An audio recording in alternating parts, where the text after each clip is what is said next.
Hey folks, welcome back to Ed's Garage. Today I'm going to be putting in, or taking out rather, my rear differential. I need to rebuild the E-locker.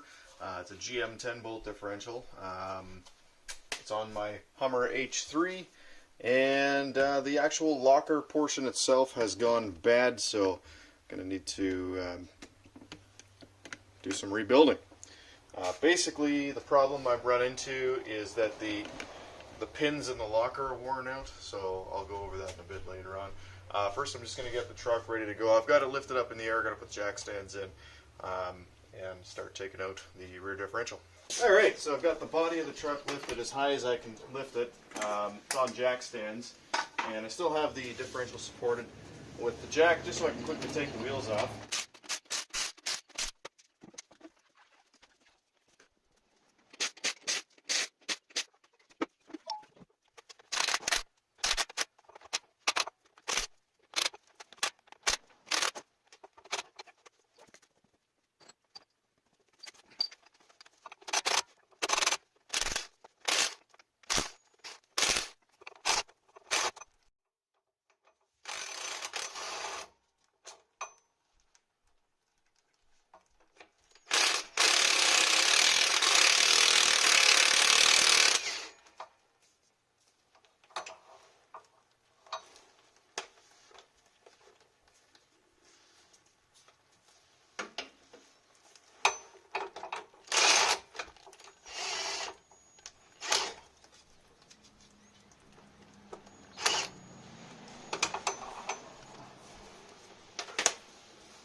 Oh yes, gasket came off nice and simple.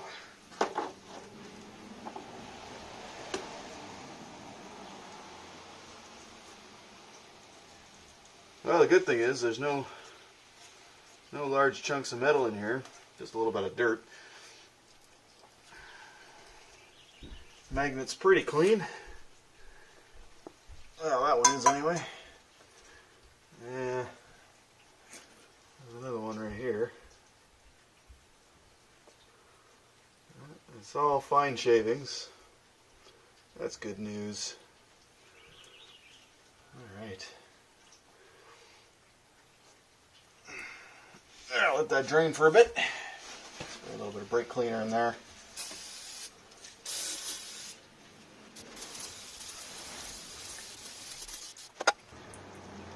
So, one thing I'm going to have to do is actually disconnect the rear drive shaft, because in order to remove the pin and remove the C-clips that hold the axles in, I need to be able to rotate this.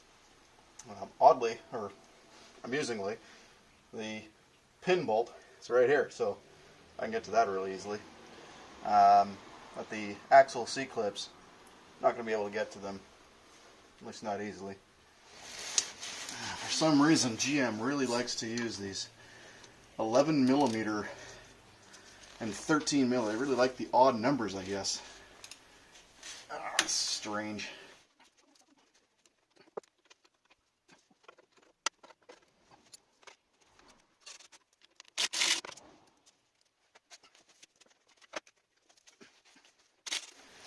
One thing you got to be watching out for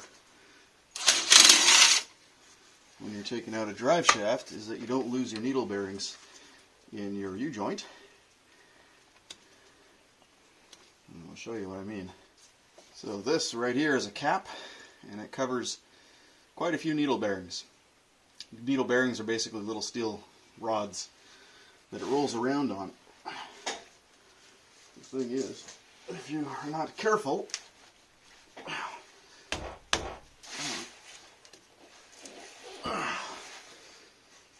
that's problematic. Oh, shit.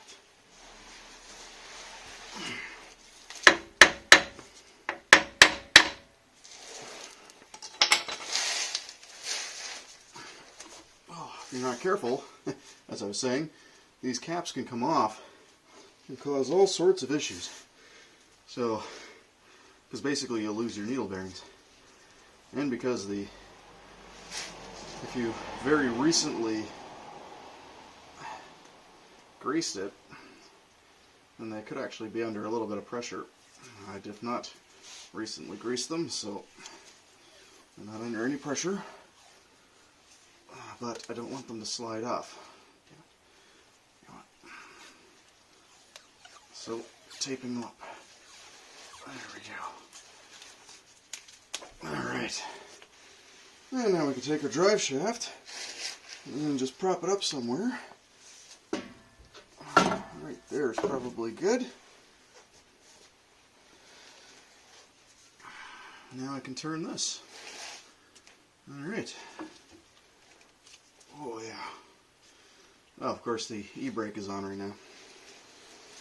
So, what we're going to want to do is take the drive shaft out completely, because I don't want to inadvertently, forget to put it back on, start moving the vehicle. This is a front-wheel drive as well, all-wheel drive, and have the drive shaft banging around. So I am going to pull it out completely, just not right this second. So what I'll do is I'll place a little note on my keys or on my steering wheel so that I can remember that. Alright, now that I'm actually able to rotate the drive shaft, I can reach in and grab the C-clips, which actually is right there.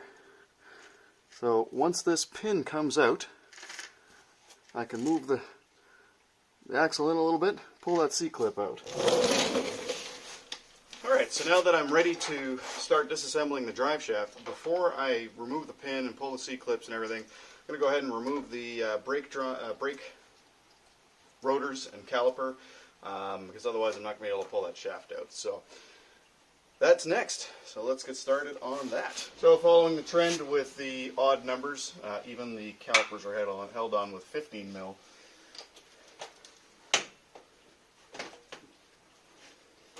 My old truck was an import, and everything was even numbers. It was 10 mil, 12 mil, 14 mil, 16 mil, 18 mil. This one, everything is 11 mil, 13 mil, 15 mil, 17 mil. It's hilarious. Alright, now because we don't want the caliper just dangling, I'm going to get me a bungee cord to just hang the caliper up.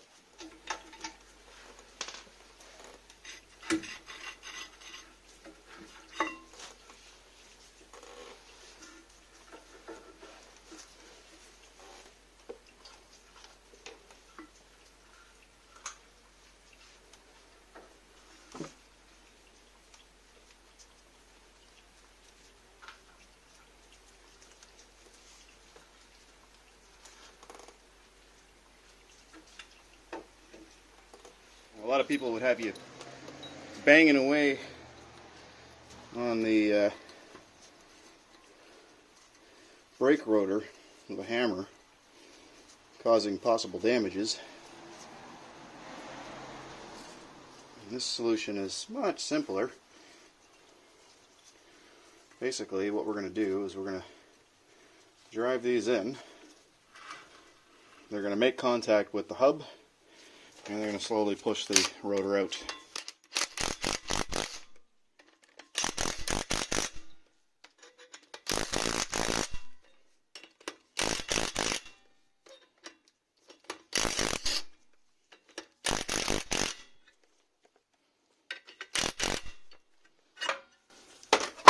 Just like that.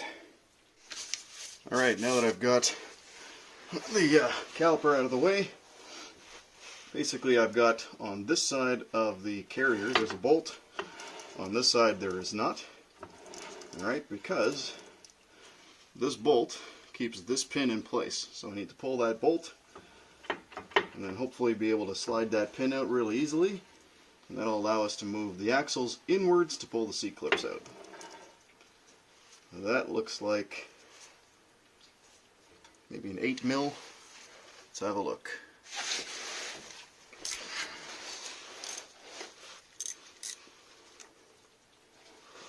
Holy crap, I was right, it's an 8 mil.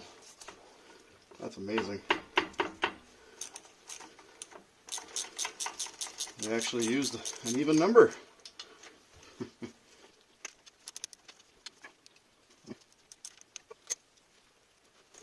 Alright, now hopefully we can pull this out with a magnet.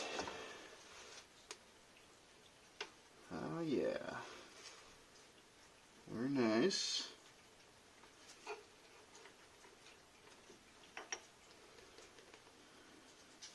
Beautiful. Okay. Let's try to turn that whole carrier as one piece now that everything's loose. Alright. So as you can see, I can now move the axle in and out just a hair. Alright, so after some messing about, I finally managed to get the C-clip out. Unfortunately, the axle didn't want to go in far enough for me to pull this out, so I had to actually use a screwdriver and just kind of pry on it a bit, and finally managed to get it to go. So I'm not sure exactly what was stopping it, but either way, I got it out, so I'm just about to pull out the axle.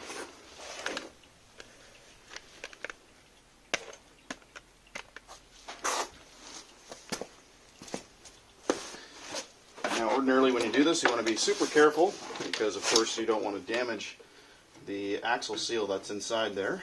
Alright, all the videos you see online, they just grab the axle and pull it out.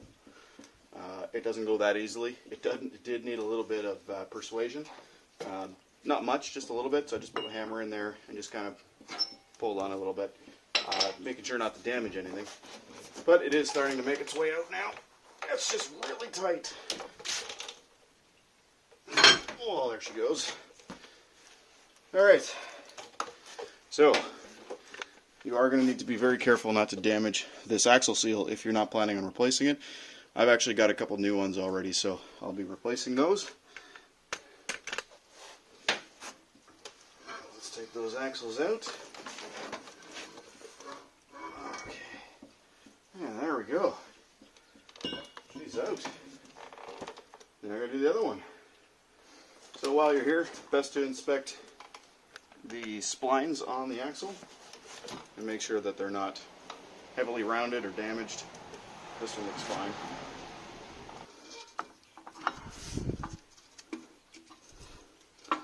And ever so gently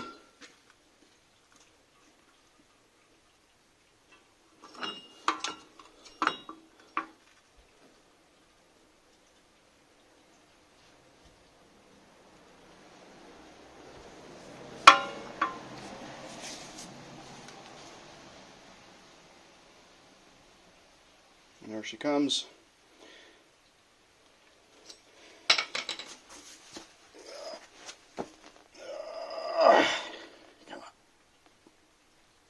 Oh, that's good. That's got some suction to it. Oh, God. There we go. Okay.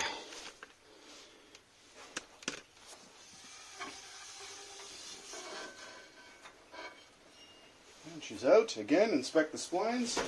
They look good. Need new gloves again. So I'm actually having to pry right here, just a little bit. And then while I'm prying that, I'm pushing the C-clip out towards the back. Can't videotape and do that at the same time though.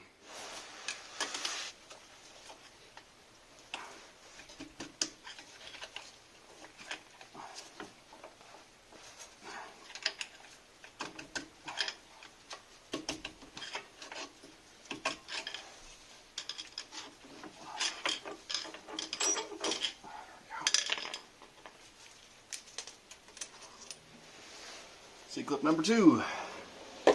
Alright, one little bit of vital importance. You got to make sure you disconnect your power lead, otherwise it'll get ripped off when you go to pull the differential carrier out. You also need to pull the wires out of the back of the power lead. Now these, if memory serves, it's just an electric magnet, so I don't think there is a positive negative per se. Both the wires are black. Really don't think it matters which side they go. Alright, so the trick to getting the wires out, so notice on the inside, right above, or right below the hole that the prong is sticking out, there's another hole. You need something thin that you can jam in there, and then it'll release the wire. Let me show you.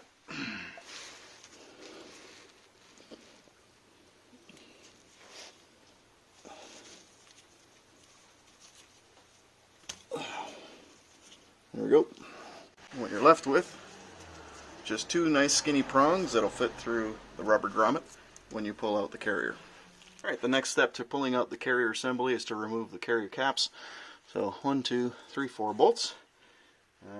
Those are probably 17s, I'm going to guess, but we'll find out momentarily. And then when the caps come out, that will reveal the spacer shims. There's going to be some on this side, some on this side. I want to try to keep those as accurate as possible, so I want to try to keep those spacers on the correct sides. I'm also going to mark the caps, which way they're in, which side is up, that sort of thing, because I want to make sure that these caps go back on in the exact same way that they came off. Some people even say to keep the bolts in the same place. We'll do that, but I'm not going to be too worried about that. Mainly it's just the caps that I'm worried about. Alright, so I've gone ahead and loosened up the bottom 2 cap bolts, and I've removed the top 2 cap bolts. Immediately mixed them up by accident. But yeah, I still haven't marked these yet because somebody texted me and I got distracted, so I'm going to do that now.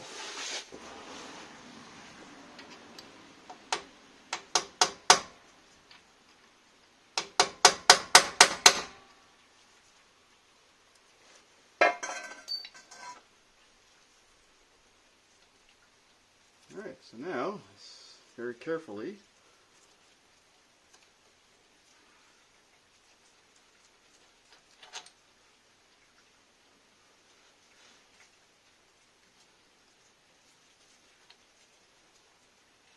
remove everything.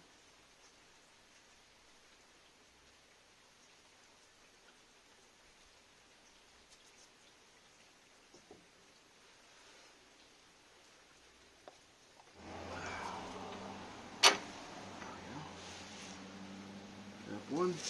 And my original plan was to leave the grommet in place and just pass the wire through it, but I don't see that happening.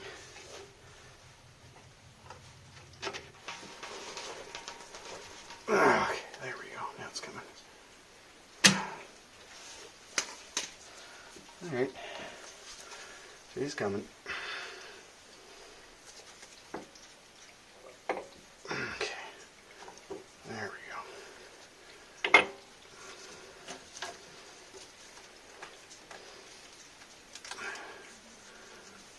Okay.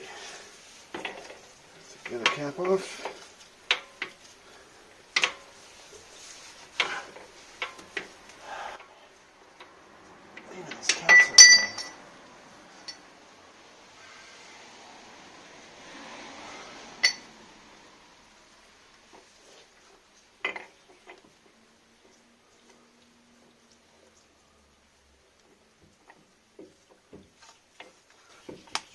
Bugger's heavy.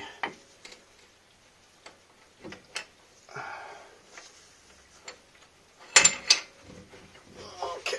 Okay. Gotcha. Whew. Right, so this is interesting. We have only one shim on either side. They're exactly the same size. And there's only one on each side. Crazy. Alright, I brought everything back to the bench here because of course everything needs to be properly, thoroughly cleaned And also just wanted to take an inventory of what all came with the new locker rebuild kit. So in here I have a collection of shims. Not sure what this is. I think this, oh, this is the locking pin retainer clip, or retainer ring. So there is a new locking ring, nice and sharp, and you'll get to see what the old one looks like. We also have a new center pin bolt and a new center pin. Doesn't seem necessary, but of course we're going to use the new one. So we'll put all of the old stuff aside and just make sure the new stuff looks the same. We'll need that. We'll need that. New side gear. And the new side gear with the pin slots. So this is what the pin slot looks like. There's the pin. Basically that locks in. As it gets old, these wear out and the holes wear out here and it slides out. Looks the same to me.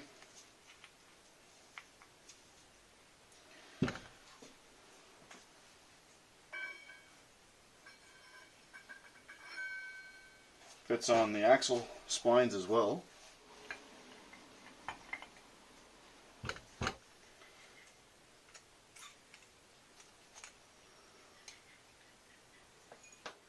Yes, sir, those pins are worn out. My gosh. Let me show you this. So on the old ring gear, or sorry, on the old side gear, get you a little closer here. So you can see that the edges of each hole, almost every hole, are worn down. Especially this one, look at that. Really bad. So that's why you get a new one of these. Even some stress fracture right here. So that's been slammed into lock position. Not by me though, haven't had the truck long enough. Now our pins.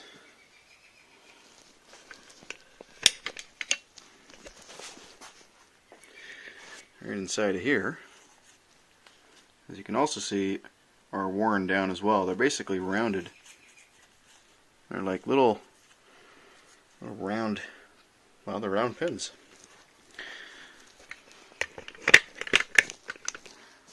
So my next job is to figure out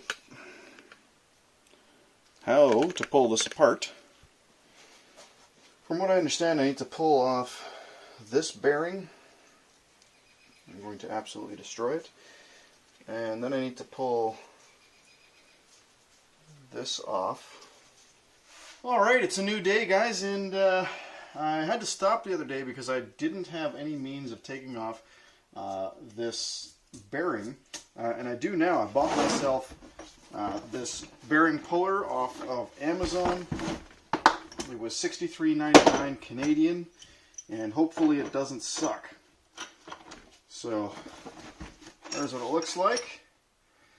Alright, and what we're going to be doing is we're going to be using this piece right here, and it's got to go basically on the outside here. It's going to go into there. It's going to clamp in. So yeah, we'll see how this works. I've never actually used one of these before. Didn't know they even existed because I've never done this. But they're a very specific tool. I don't know what else you could really use this on, to be totally frank.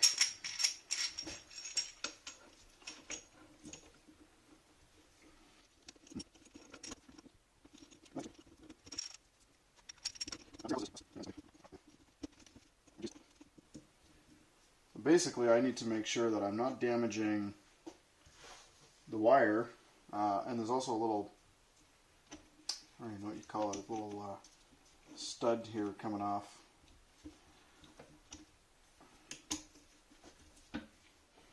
Just looking at this, it doesn't even look like the right way to do things. And yet, let me show you what I'm talking about here. So as you can see,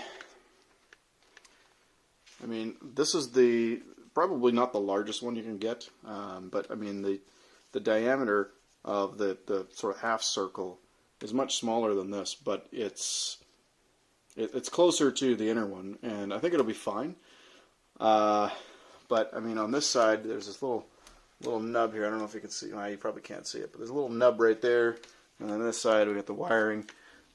It's definitely going to push down on that a bit, but it's okay because it's kind of rubberized in there, so it should be fine. Initially, as I'm clamping this together, I expect that the bearing will start to push out already, and then I'll be using the actual tool to force it the rest of the way out.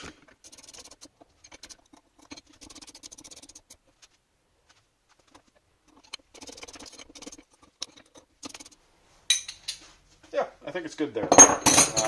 I'm going to start pulling up, but it's going to pull up just the bearing assembly. So I'm going to basically break the bearing assembly, and then hopefully this will clamp in a lot further and get me some purchase on the rest of it.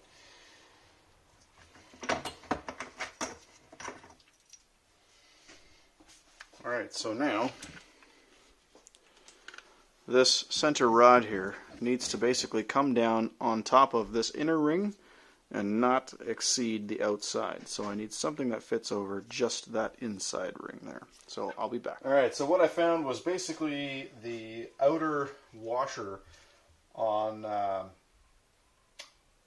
shock mount. So it's the part that goes on the outside of the rubber grommet or bushing on the bottom of the shock, and it has a nice hole in it to keep the pin centered. I'll be honest, this is kind of freaking the heck out of me here.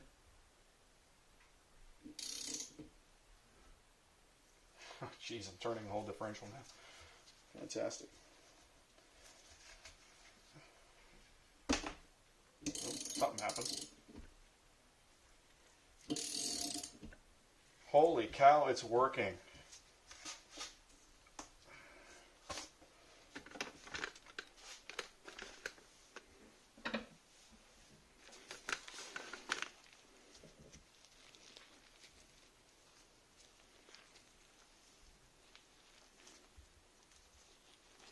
Wow, look at that.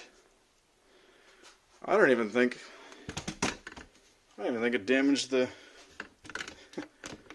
there. I don't even think it damaged the bearing. Jeez, it looks like I could almost use that over again. Oh, look. Oh, yeah, no, it definitely damaged. You can see right here, here. Oh yeah, I mean it definitely dug into that. But that's okay, I have a new one of those. That's what I was talking about. So I did buy a new bearing specifically for that reason. Okay, so looks like the next thing to remove is a big C-clip.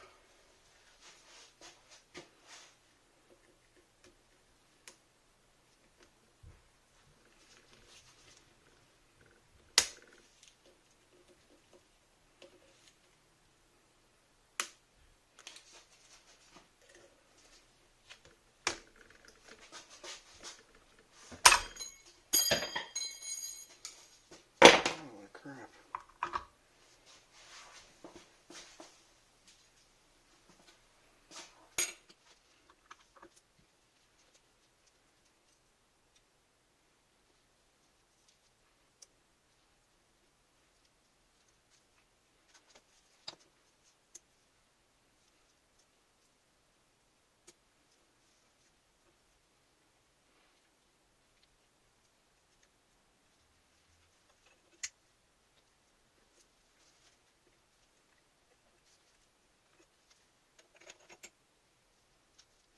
Uh-oh, bad news.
So for the unwelcome surprise that is this broken bearing race,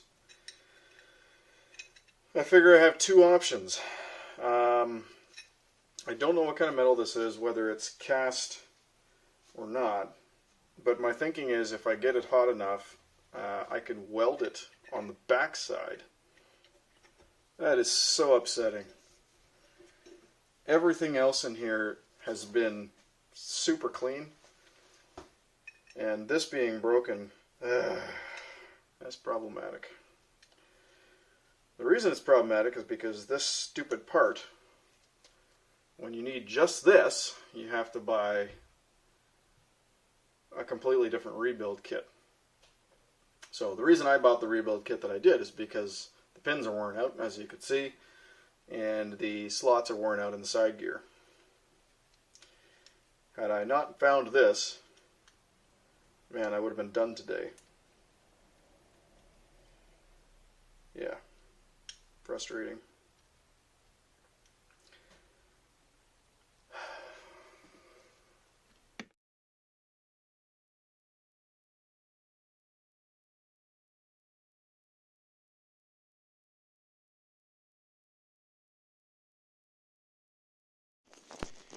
Alright, so I've placed a little sort of holding thing in my vise here, clamped down both sides of the ring, and you'll notice I actually beveled the edges of both of the ends where it had cracked. And the reason for that is because whenever you're welding cast iron, whenever you're welding two pieces edge to edge, you need somewhere for the weld to go. Now, on the other side of both of these is those stupid little bearing races, so there's actually not a lot of material under this, so I had to basically make a pretty small beveled edge, but it should be enough to hold. This thing doesn't do a whole lot, it just pushes in and out.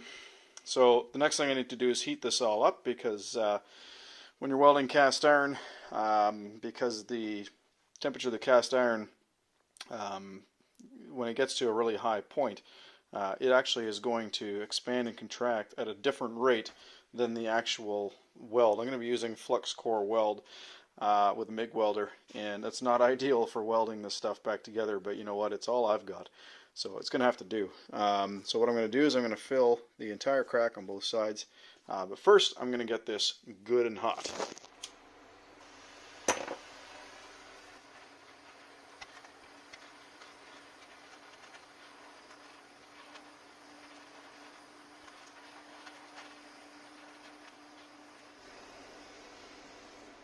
Alright, that's good and hot. So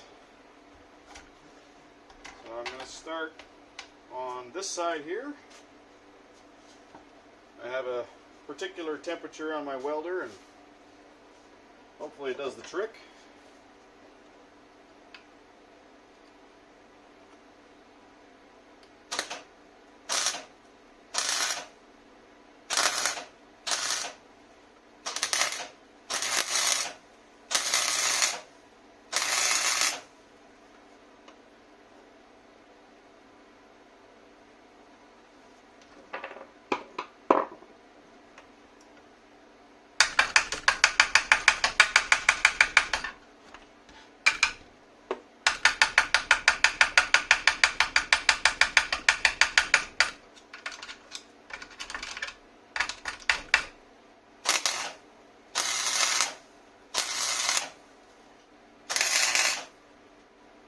Wish I had a peening hammer. I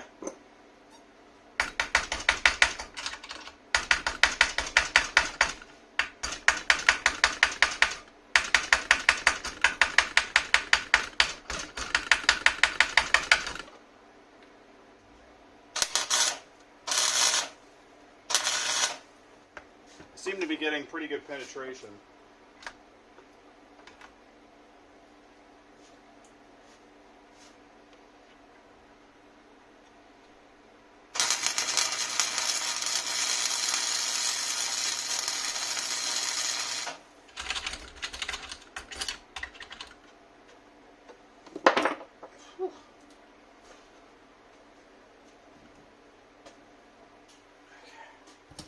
I don't want it to cool off too quick.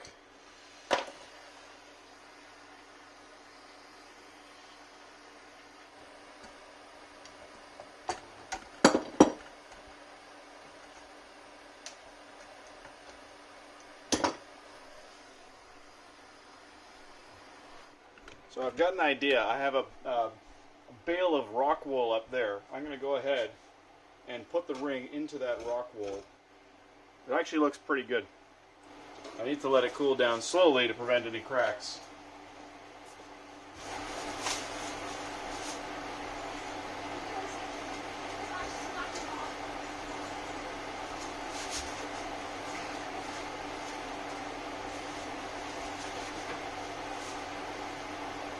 Alright, so now we wait. It's going to take a little while for that to cool off. In the meantime, I'm going to continue adding all the components back into the differential with the new bits, and yeah, hopefully this works. Okay, so I just cleaned all this out, WD-40, a rag, and compressed air. Now I've got to put the springs in, so there are 6 springs total,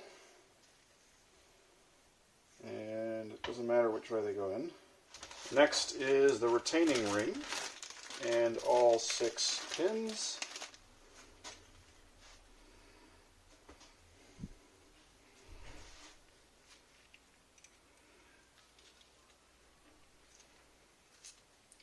This is kind of the tricky part.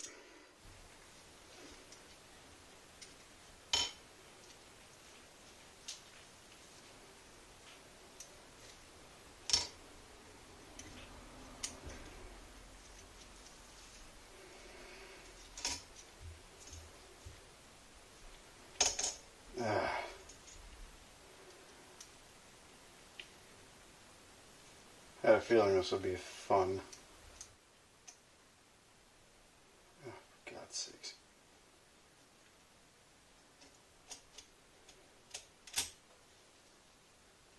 Doesn't help they're slightly magnetized. Hey. Alright, so next part is the bearing race. Alright, so as you can see, I got the retainer back in with the brand new pins. And 3 of the springs is exposed, so that will, so there's basically a little bit of force that pushes in on this, and then it encounters a bit more force with those springs, which is interesting. This is really quite interesting. There's a lot of pressure required to push that down. Alright, so I had this pretty deep in there, and it's actually still warm after about 4 hours, and it's still warm to the touch, so that's pretty cool.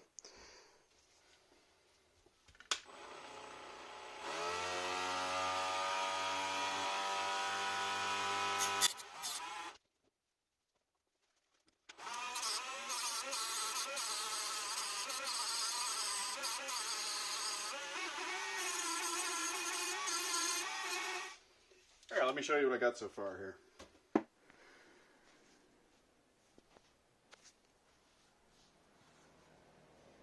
It's pretty smooth.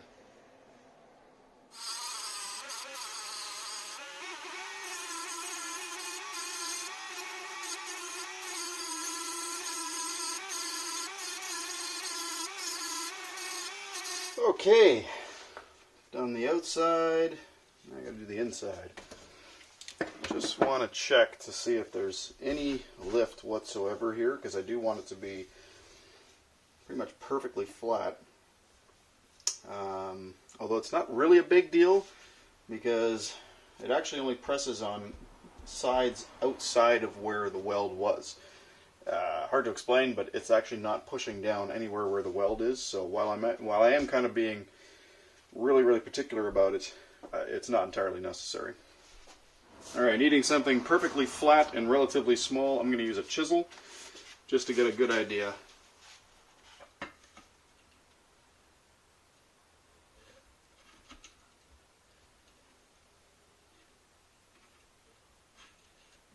That's perfect.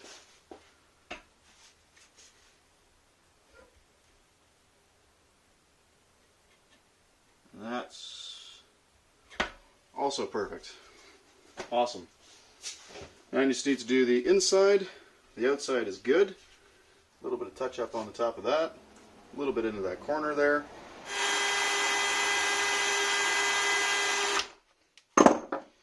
Alright, I'm satisfied with that.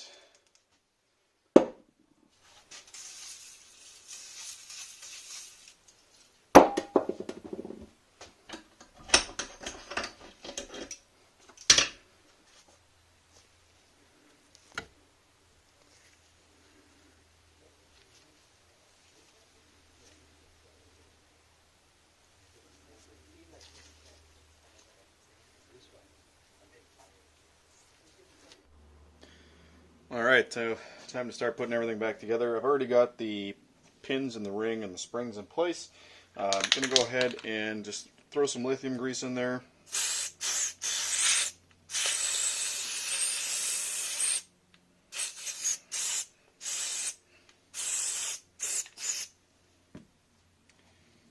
Drop my newly fixed bearing race in place. Now you got to be careful not to put it in like this. It actually has to sit on top of those 3 springs with these 3 spots. So put that down on top. It's a little tricky to get it because it is quite a tight fit. There we go. Magnet helps.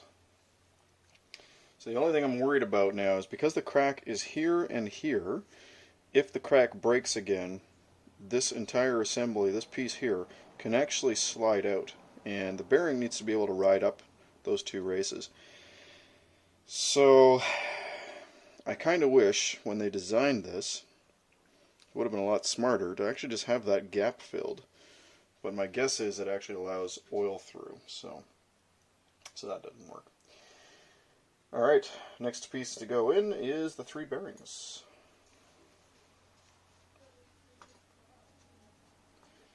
And again, before I put the bearings down, some lithium grease.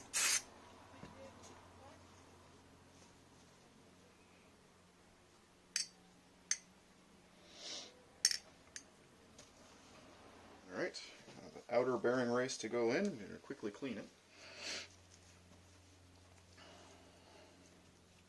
Put some lithium grease on that as well.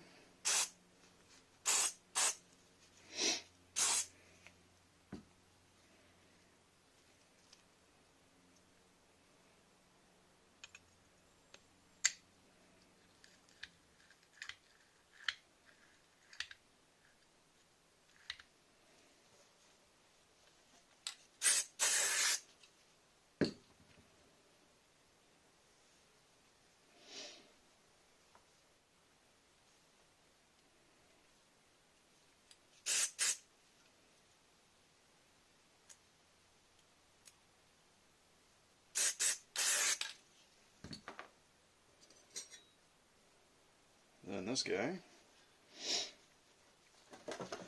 Every piece that I'm putting in, guys, I'm cleaning with WD-40 before I put it in. Now, on this particular one, you're going to notice that there are grooves on one side, and that's because those actually allow oil to go in between the sort of clutch kind of thing, the magnetic clutch, and this plate. Now this plate is essentially what is going to grab the bearing race and twist it and push the other side down.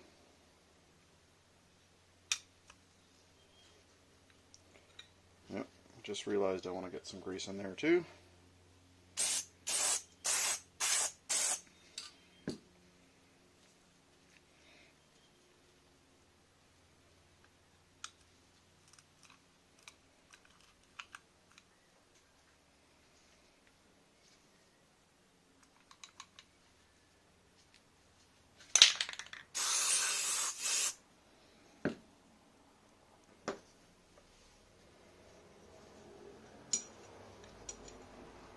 Next comes our magnet.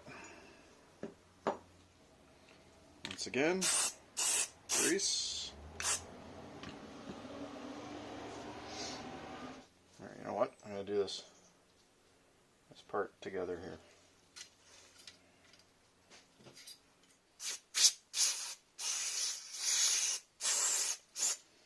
This is the outer bearing race for not the lift bearings, but the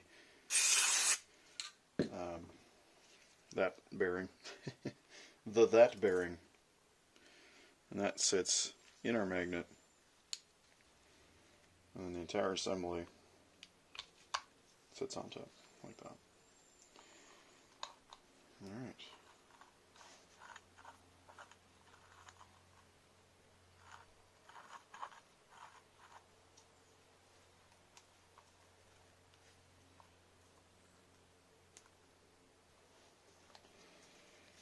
Okay, last piece of the puzzle is our retaining clip.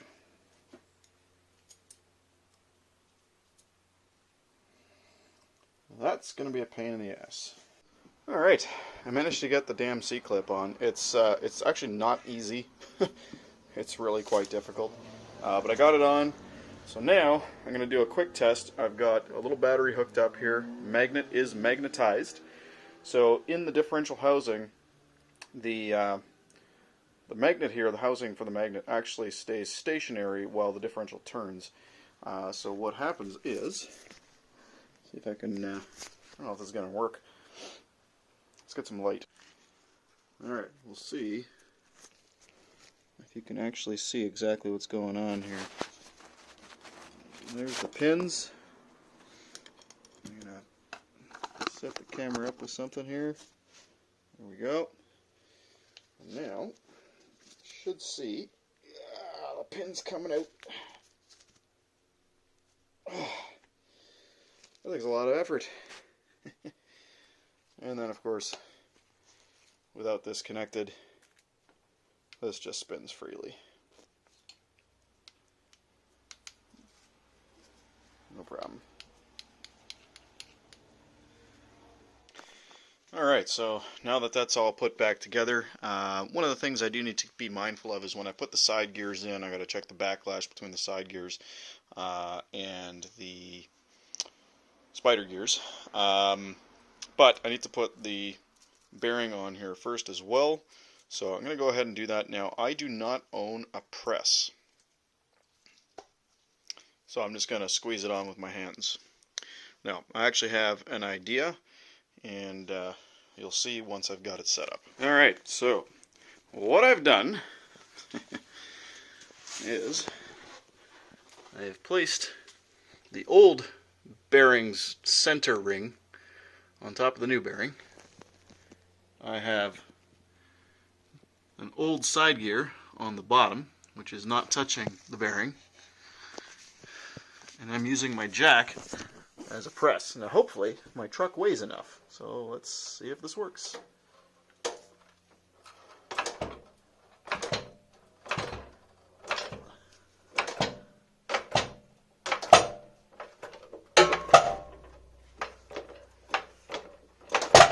Oh, clunk.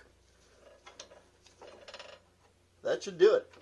So before I start going to put the differential carrier back in, I have cleaned the floor all around this area, sweeped it up. I've got everything I need to hold the carrier in place. I have cleaned the inside of the carrier housing.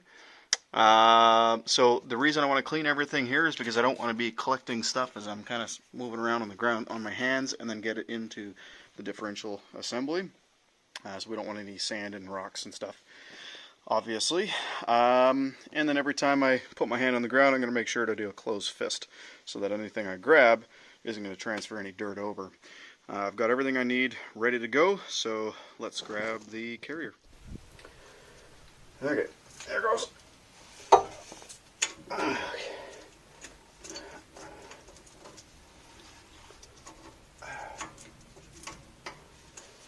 Trying to shove it in with the shims right away, but it doesn't appear to be happening. So go in without the shims first. I'll add the shims afterwards. You gotta be careful, of course, not to damage the bearings as you're doing this.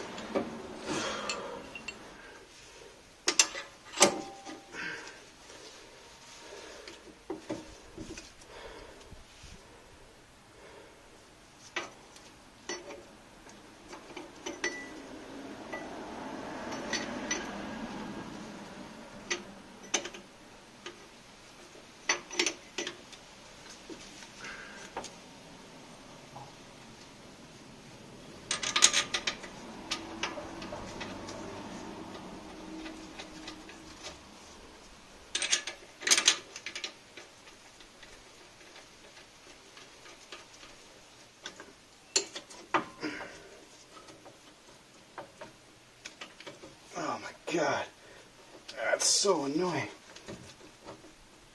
Oh, come on. Alright, I think I just realized something. I gotta put the left shim in first. This bearing on this side is old, so it has no preload. Shim on this side.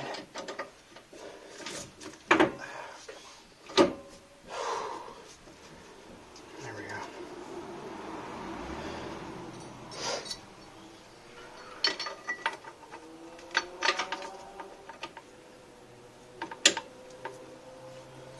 Of course, I have to check the backlash.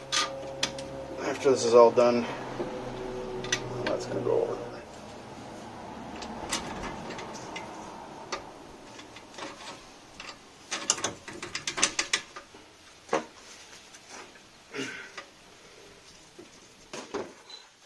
Knock this shim in a little bit.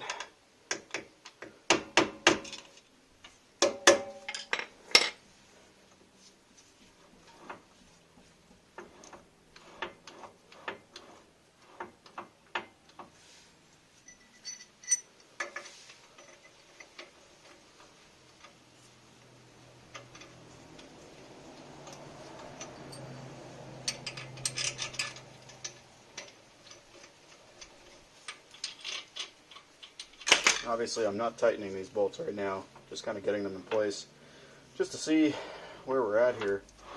Alright, so the next thing to do is to measure the backlash between the pinion gear and the ring gear. And for that, I need my dial indicator. I also need to somehow secure the pinion shaft so it doesn't turn while I'm doing this test, because it will turn. There's definitely some, I don't know, it feels a bit loose to me, but that could be my imagination. As far as the bearing preload goes, I think it's actually pretty good. It feels good, it feels right. Alright, so I've set up my dial indicator here. See, it's magnetized to the differential housing, and it is currently on the differential. Checking the specifications, it needs to be between 0.003 and 0.006. So I'm going to push it up as high as I can. Looks like it's good. And then pull it downwards. Let's see what we got. 0.0045. And then if I go backwards, I go down to minus 1.5. So, and then 0.3. So it's kind of all over the place, but it's within 0.003 and 0.006. It's exactly where we want it. So let's zero it out. Sorry that it's upside down. There we go. So 000 and 0.005. Perfect. Alright, so one last thing you can't forget is to put back a little retainer clip that actually stops the magnetic clutch housing from moving. So that goes underneath the two bolts here. Just going to get these started. Alright, and then finish those off with a torque wrench. Once all that's done, then we can go ahead and start putting the spider gears and side gears in there. Let me show you how I secured the pinion shaft. Just using a clamp and some vice grips. Just like that.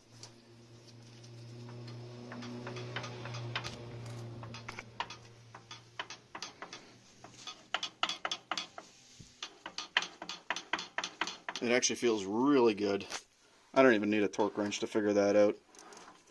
It's got enough pressure in it. The backlash is perfect. This is great. Time to put the side gears in and the spider gears after torquing down the 4 bolts. Before I go ahead and torque down those 4 bolts, I'm actually going to go ahead and install the new new side gears. I've got one on each side, of course. Each one has their own little spacer. Now, the spacers for these are fitted as well. As a matter of fact, we got a whole bag of various sized spacers. I'm just going to use the original and hope for the best. Basically, I'm going to put them in, put in the new spider gears. They've actually got their own new washers as well. And then I'll check the backlash on that as well, because I imagine that's something you're supposed to do. So I'm going to have to look up the specs on that too. But yeah, first I'll put in the side gears, and then I will put in the spider gears and see what we got. Put the spacer in between. Go ahead and shove that spacer in first.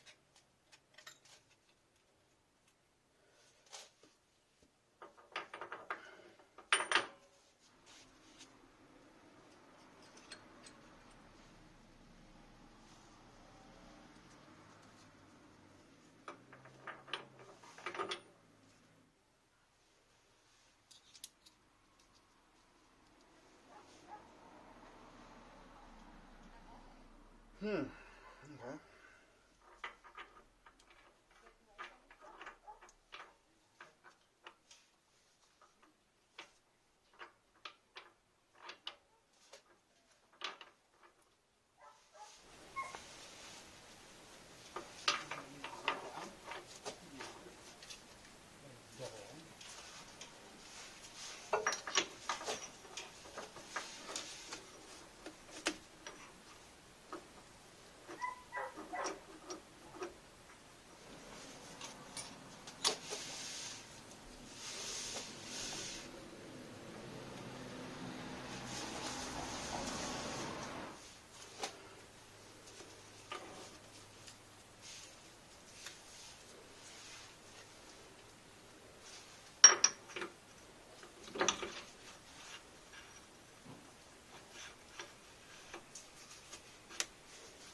So I've gone ahead and measured I didn't videotape it, I totally forgot the backlash on spider gears, and they're all at 0.0006 inches, so they are good. I'm going to go ahead and tighten in my pin bolt now. I'm satisfied that everything there looks good.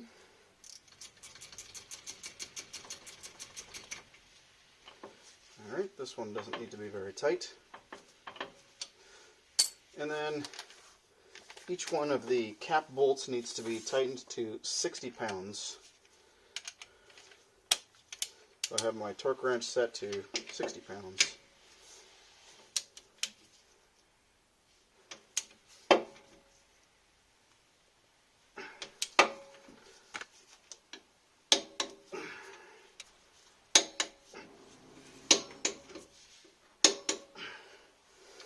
And that's 60 pounds in all four.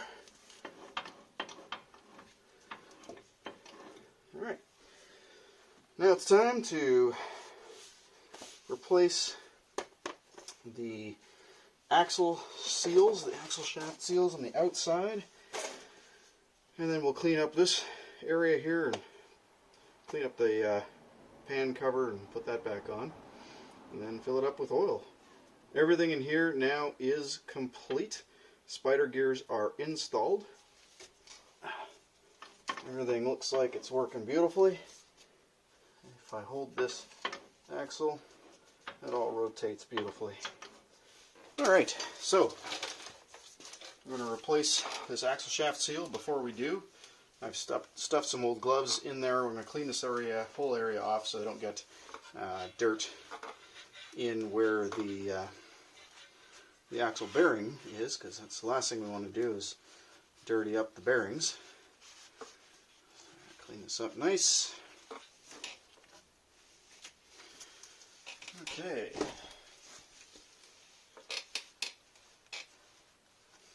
Alright, so the easiest way that I've found to take out an actual seal is to first come in between the actual seal and the housing on the outside of the seal. And just kind of pry that inwards a bit.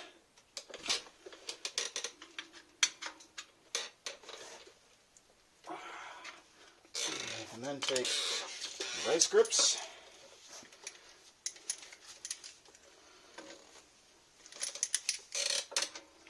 Kind of come in there on an angle. Whatever works.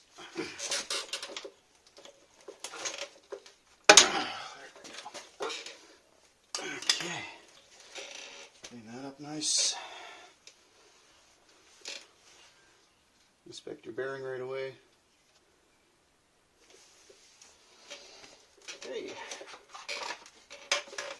Lithium grease.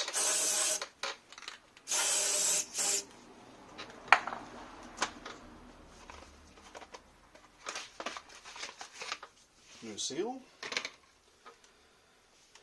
Lip on the outside, obviously.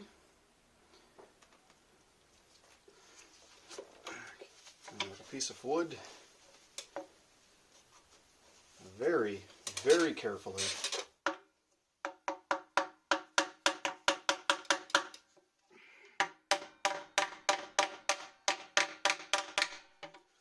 Looks good. We want to get this axle cleaned up. It was some WD-40.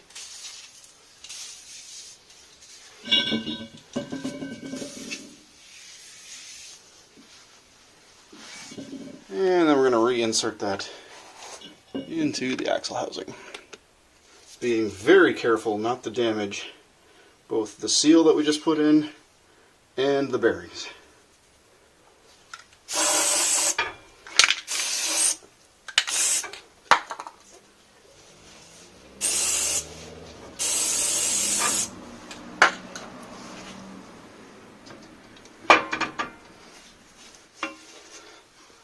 Okay. And of course, before I can call that done, I need to disassemble the rear differential again, pull out the center pin. So I can push these in, put the C-clips on. Well, just like before, oops, I'm going to have to pry this damn thing, that's not the right screwdriver, in order to get this C-clamp in, C-clip.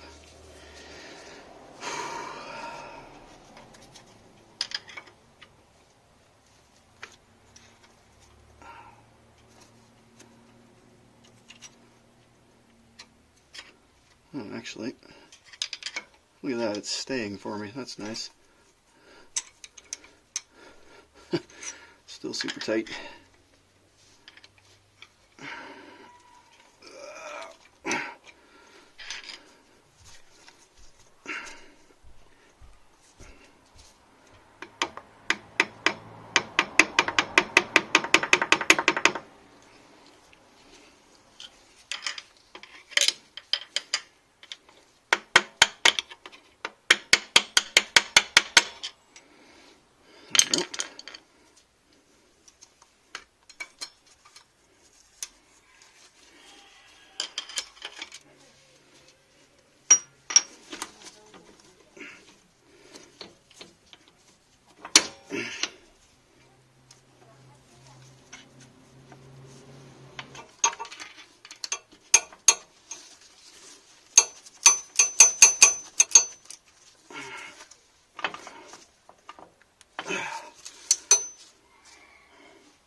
Alright, I've gone ahead and cleaned the inside of the pan, got the new gasket ready to go, and just about to go ahead and put it on.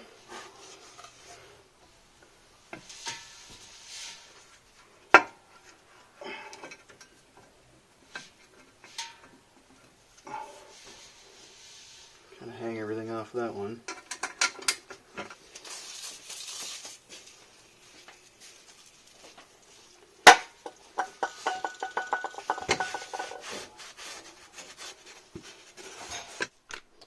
Alright, 18 pound-feet of torque.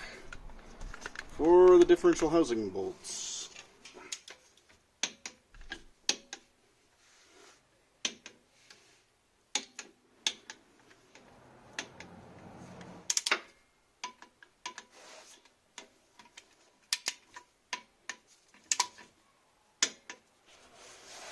Alright, well, because we've got the axles in and the housing on, we should be able to put the fluid in now.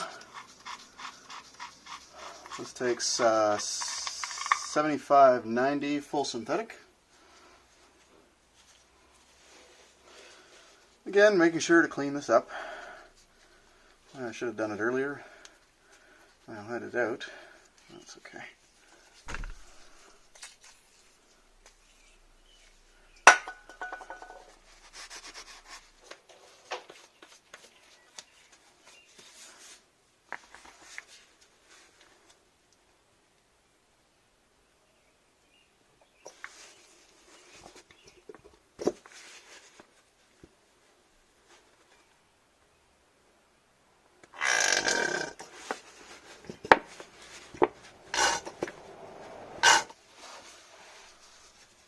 Takes about 2.5 liters.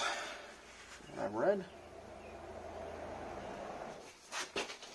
Looks like I might actually already be full, but we'll try it just in case.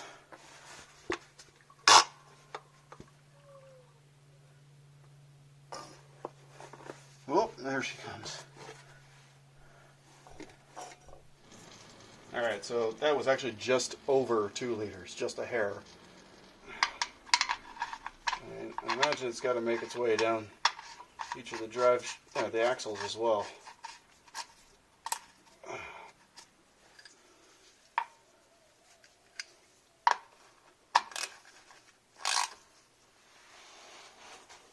Still have that wiring harness on top. There's a small clip that goes on the back of the wire here. This slips on down here. Beauty. Okay, that's it. Alright, spared you the monotony of me putting the brakes and wheels back on. I've set up the truck so that both the front wheels and this rear left wheel are off the ground. This one is on the ground. So first I'm going to start it up and run it without the E-locker on.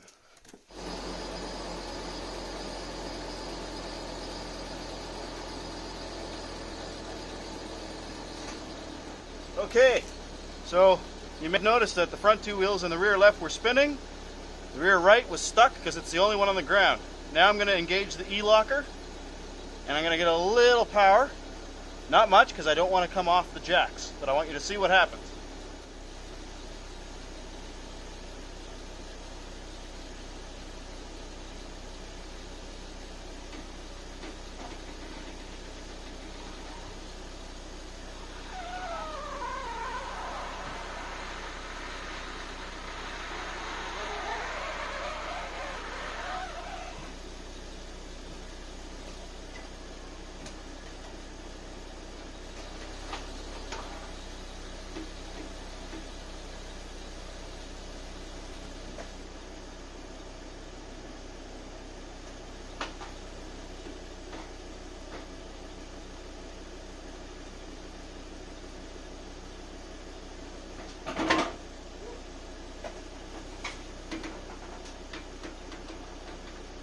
Well, I'd say that was a pretty successful test. I could hear this particular wheel in the back sliding over the pavement. I'm sure you could see that as well. And when I put it into reverse, the truck tried to drive off of the jack stand.